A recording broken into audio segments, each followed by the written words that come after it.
नमस्कार। चलिए आज हम सब मिलकर मैहर की एक यात्रा पर चलते हैं। एक ऐसी जगह जहां आस्था, शाही इतिहास और संगीत का एक अद्भुत संगम होता है। देखिए, ये सिर्फ एक तीर्थ स्थल नहीं है, इसकी कहानी तो कहीं ज्यादा गहरी और दिलचस्प है। कहते हैं ना, नाम में क्या रखा है। लेकिन जब बात किसी जगह की हो तो उसके नाम में ही उसका पूरा इतिहास, उसकी पूरी पहचान छिपी होती है। तो फिर सवाल ये उठता है कि मैहर नाम के पीछे आखिर कहानी क्या है।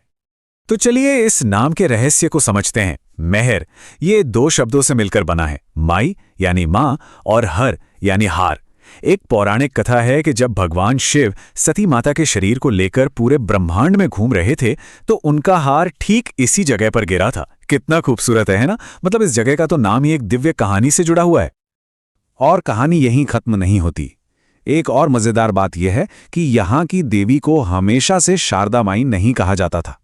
ऐसा माना जाता है कि जब महान योद्धा आला और उदल पहली बार इस जंगल में देवी के दर्शन करने आए तो उन्होंने ही उन्हें शारदा माई का नाम दिया, और बस तभी से ये नाम अमर हो गया। तो ये तो हुई पौराणिक कथाओं की बात। अब जरा इतिहास के पन्नों को पलटते हैं। देखते हैं कि कैसे ये पवित्र स्थल एक घने जंगल से एक शानदार रियासत और एक बहुत बड़े तीर्थ केंद्र में बदल गया, और इसका पूरा श्रेय जाता है यहाँ के शाही संरक्षकों को। तो आइए यहाँ के कुछ प्रमुख शासकों पर एक नजर डालते हैं। देखिए, 1770 में महाराजा बेनी सिंह जुदेव ने मैहर राज्य की नींव रखी। फिर 1820 में आए महाराजा दुर्जन सिंह जुदेव, जिनका योगदान बहुत ही ज्यादा महत्वपूर्ण था, जिसकी बात हम अभी करेंगे। उनके बाद महाराजा रघुवीर सिंह ने मंदिरों को और भव्य बनाया, और आखिर में आए महाराजा ब्रजनाथ सिंह जुदेव, जिन्होंने मैहर को आधुनिक युग में पहुंचाया और एक ऐसी विरासत की शुरुआत की जो आज भी जिंदा है। तो साल 1820 ये बहुत खास है। इस साल महाराजा दुर्जन सिंह जुदेव ने तुलादान समारोह किया, मतलब उन्हें सोने चांदी धन दौलत से तौला गया। और उन्होंने उस सारे धन का क्या किया? उसे सीधे इस पवित्र स्थान के विकास में लगा दिया। ये आस्था और दूरदर्शिता का एक बेहतरीन उदाहरण है। और उन्होंने उस धन का इस्तेमाल बहुत ही समझदारी से किया। उन्होंने सबसे जरूरी चीजें बनवाईं। मंदिर तक की मुश्किल चढ़ाई को आसान बनाने के लिए पत्थर की सीढ़ियां, दूर दूर से आने वाले तीर्थयात्रियों के ठहरने के लिए एक धर्मशाला, और सबसे जरूरी 2 बावलियां। ये बावलियां या कुएं सिर्फ पानी के स्रोत नहीं थे। इनका पानी सभी पवित्र अनुष्ठानों में, देवी के अभिषेक में और भक्तों के पीने और नहाने के लिए इस्तेमाल होता था। एक तरह से ये इस तीर्थयात्रा की जीवन रेखा थी। लेकिन मैहर की पहचान सिर्फ आस्था और राजशाही तक ही सीमित नहीं है।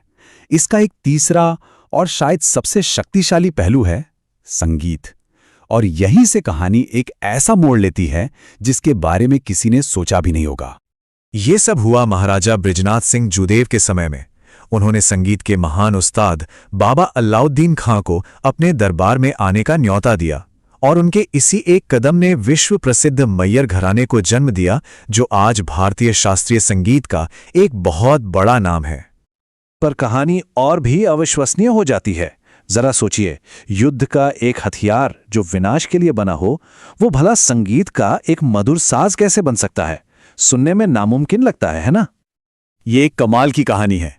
एक दिन बाबा अलाउद्दीन खां ने एक बेकार पड़ी बंदूक की नली से एक बहुत मीठी आवाज सुनी।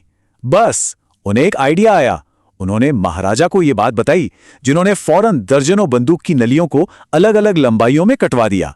फिर बाबा ने हर टुकड़े को बड़ी बारीकी से सुर में ढाला और एक बिल्कुल नया साज बना दिया, नल तरंग।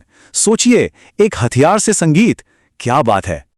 तो इस शानदार इतिहास के बाद आज का मैहर कैसा है? अच्छी बात यह है कि जिस शाही वंश ने इस जगह को बनाया और संवारा, वो आज भी इसकी देखभाल कर रहा है।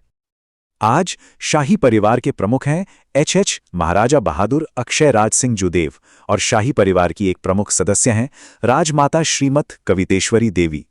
उन्हें जो विरासत मिली है वो वाकई में बहुत गहरी और अनमोल है।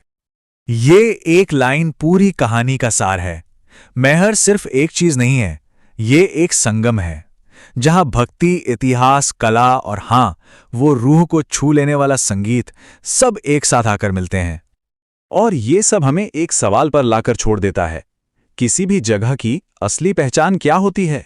उसका इतिहास, उसकी कला या फिर उसकी आस्था? मेहर के मामले में शायद जवाब ये है कि उसकी असली पहचान इन तीनों की खूबसूरत त्रिवेणी में ही छिपी है।